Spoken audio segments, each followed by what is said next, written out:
Quel voyage nous avons fait ensemble? Dans la partie 1, nous avons appris la séparation du monde. Dans la partie 2, nous avons découvert la puissance de l'unité. Dans la partie 3, nous avons vu que l'humilité et la soumission sont des clés du réveil. Dans la partie 4, nous avons découvert l'arme de la louange. Dans la partie 5, nous avons exploré le rôle du Saint-Esprit comme souffle de vie et vent qui transforme tout. Aujourd'hui, dans la partie 6, nous découvrons encore une autre clé puissante pour vivre un mouvement de Dieu comme le jour de la Pentecôte. Le feu de Dieu. Le feu de Dieu consume tout ce qui n'est pas de lui. Il purifie, il donne la puissance, il transforme. Et aujourd'hui, Dieu est encore un feu consumant et il est prêt à envoyer son feu sur chaque autel qui est bâti pour sa gloire. Bienvenue, bien-aimés, dans la partie 6 de notre série. Comme au jour de la Pentecôte, je suis tellement heureux que tu sois là aujourd'hui. Et je crois de tout mon cœur que ce message va embraser quelque chose dans ton esprit. Dieu a une parole pour toi, et c'est une parole de feu. Avant d'aller plus loin, je veux que tu fasses quelque chose maintenant. Ouvre ton cœur complètement devant le Seigneur. Dépose tout sur son autel. Tes peurs, tes échecs, tes doutes, tes saisons sèches. Place-les tous devant lui. Car lorsque le feu de Dieu tombe, il ne fait pas que te réchauffer. Il consume tout ce qui t'a retenu et le remplace par la gloire de sa présence. Prépare-toi, bien-aimé. Le feu vient. Si cette vidéo te bénit, veuillez aimer, partager et vous abonner pour recevoir des contenus pieux et édifiants comme celui-ci. Notre verset à mémoriser est tiré de 2 Chroniques 7, verset 1, et il dit « Quand Salomon eut achevé de prier, le feu descendit du ciel et consuma l'holocauste et les sacrifices, et la gloire de l'Éternel remplit la maison. » Notre texte biblique est tiré de 1 Roi 18, versets 30 à 39. Et il dit, « Élie dit à tout le peuple, « Approchez-vous de moi. » Et tout le peuple s'approcha de lui. Il répara l'autel de l'Éternel qui avait été renversé. Élie prit 12 pierres, selon le nombre des fils de Jacob, à qui la parole de l'Éternel avait été adressée en ces mots. « Israël sera ton nom. » Il bâtit avec ces pierres un autel au nom de l'Éternel. Et il fit autour de l'autel une tranchée de la contenance de 2 séas de semences. Il arrangea le bois, coupa le taureau par morceaux et le posa sur le bois. Puis il dit, « Remplissez 4 cruches d'eau et versez-les sur l'holocauste et sur le bois. » Il dit, « Faites-le une seconde fois. » Et ils le firent une seconde fois. Il dit encore, « Faites-le une 3e fois. » Et ils le firent une 3e fois. L'eau coula autour de l'autel et la tranchée même fut remplie d'eau. Au moment où l'on offre l'offrande du soir, le prophète Élie s'approcha et dit, « Éternel, Dieu d'Abraham, d'Isaac et d'Israël, que l'on sache aujourd'hui que c'est toi qui es Dieu en Israël, que je suis ton serviteur, et que c'est par ta parole que j'ai fait toutes ces choses.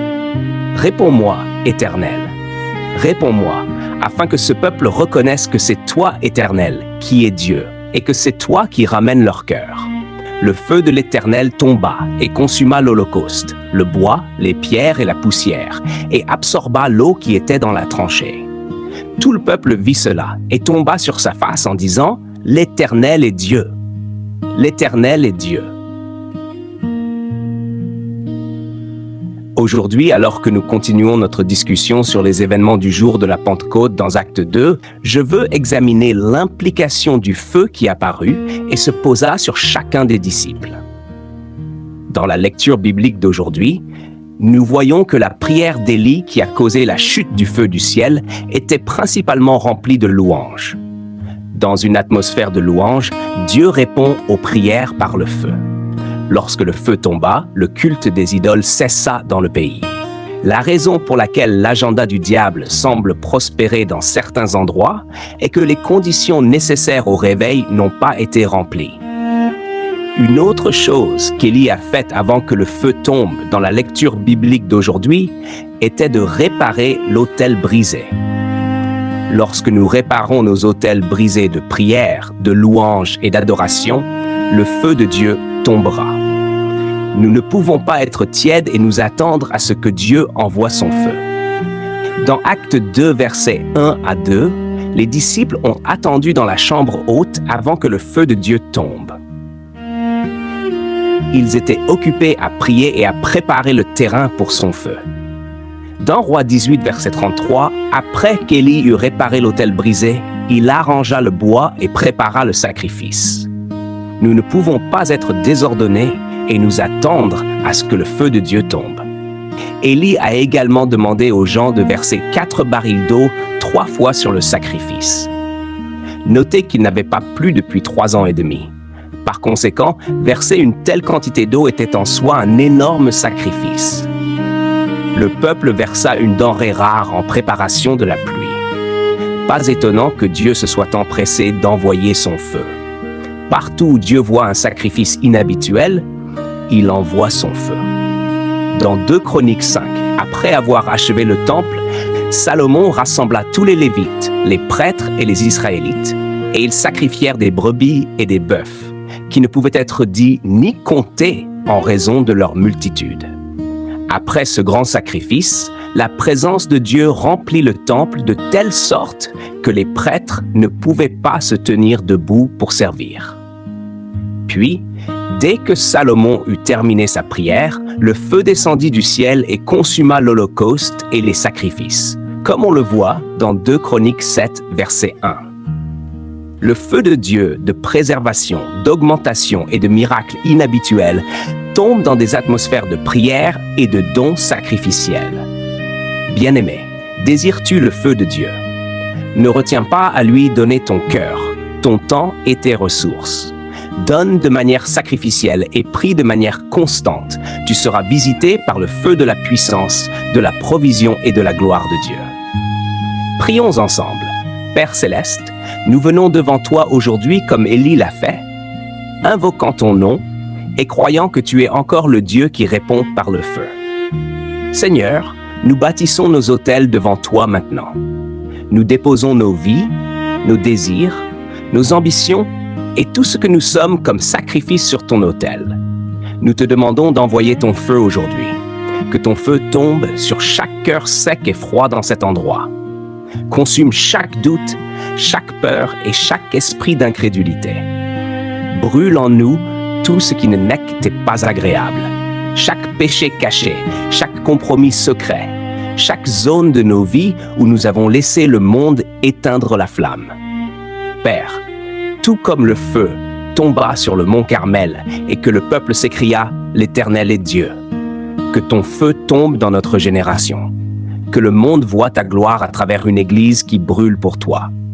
Que le réveil éclate dans nos foyers, nos églises, nos villes et nos nations.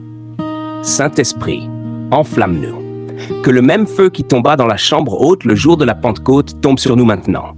Fais de nous un peuple qui brûle pour toi, dans notre adoration, dans notre témoignage et dans notre marche avec toi chaque jour. Au nom puissant de Jésus-Christ, nous prions. Amen. Où que tu sois, et si tu veux que tes péchés soient pardonnés, répète simplement cette prière après moi. Seigneur Jésus, je suis une pécheresse et j'ai besoin de ton aide. S'il te plaît, viens dans ma vie et fais-en ton trône et transforme-moi pour que je devienne une nouvelle personne. Seigneur, j'ai décidé de te suivre et il n'y a pas de retour en arrière. J'avance pour toujours et je ne recule jamais. Merci de m'accepter comme tienne. Au nom de Jésus. Amen. N'oublie pas d'aimer, de partager et de t'abonner pour recevoir des contenus pieux et édifiants comme celui-ci. À bientôt dans notre prochaine vidéo. Que Dieu te bénisse.